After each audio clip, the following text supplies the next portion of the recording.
અખિલ Ahmedabad amateur kho kho association દ્વારા અડાલજ નિવાસી શાળા ઓઢવ ખાતે અંડર 14 અને અંડર 17 ભાઈઓ અને બહેનો વિભાગમાં ખોખો સ્પર્ધાનું આયોજન કરવામાં આવ્યું.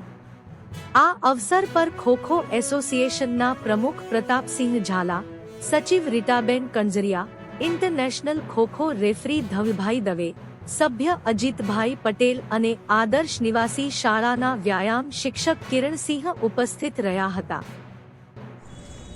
જી સર, આપનું નામ શું છે?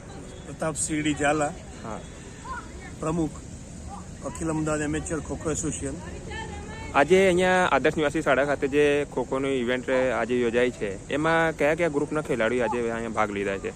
અત્યારે જે અમદાવાદ ખોખો એમેચ્યોર એસોસિએશન તરફથી જે સ્પર્ધાનું આયોજન થયું છે એમાં અંડર 14, અંડર 17 જે બોયઝ ગર્લ્સ એ સ્પર્ધા થશે અહીંયા આદર્શ નિવાસી શાળા ઉપર ઓર્ડર. છોકરાઓ અને વ્યાયામ શિક્ષકો, વાલીઓ તો બધાની ખૂબ જ મહેનત છે સારી એવી, અને બધાનો આભાર પણ આપણે વ્યક્ત કરીએ છીએ કે રજાના દિવસે પણ લઈને રમતમાં આટલો રસ દાખવીને સ્પર્ધામાં પોતાનું પાર્ટિસિપેટ કરે છે. Anjariya Ritaben Jayantilal, Akhil Ahmedabad amateur kho kho association secretary.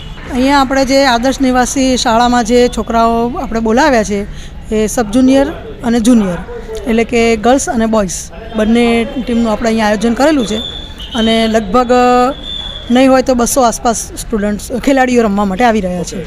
હું પેરેન્ટ્સને એટલું જ કહીશ કે તમે જેમ બને એમ દીકરીઓને થોડો સપોર્ટ આપજો.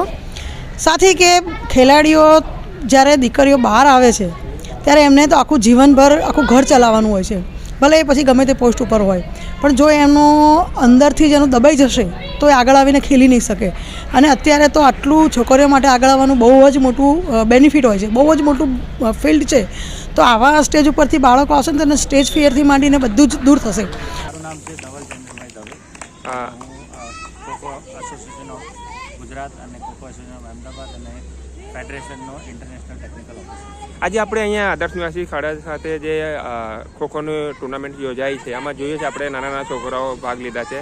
તો અત્યારે જે વર્લ્ડ કપનું આયોજન પણ શાયદ ભારતની અંદર કરવામાં આવ્યું છે, તે કેવી રીતનું આયોજન છે અને ગુજરાતના કેટલા ખેલાડીઓ એમાં ભાગ લીધા છે?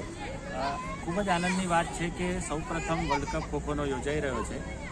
દિલ્હી ખાતે યોજાઈ રહ્યો છે. 24 દેશો ભાગ લઈ રહ્યા છે, અને ગુજરાતના 2 દીકરીઓ અને 3 દીકરાઓનું સિલેક્શન ટ્રાયલમાં નામ છે. હજુ આગળ વધતા આપણને વધુ સારી માહિતી મળે અને આનંદિત માહિતી મળે એવી આશા સાથે આપણે વર્લ્ડ કપ જોઈશું બધા. અને સ્ટાર સ્પોર્ટ જેવી ખૂબ જ મોટી સંસ્થા એનું લાઈવ કવરેજ કરવાની છે.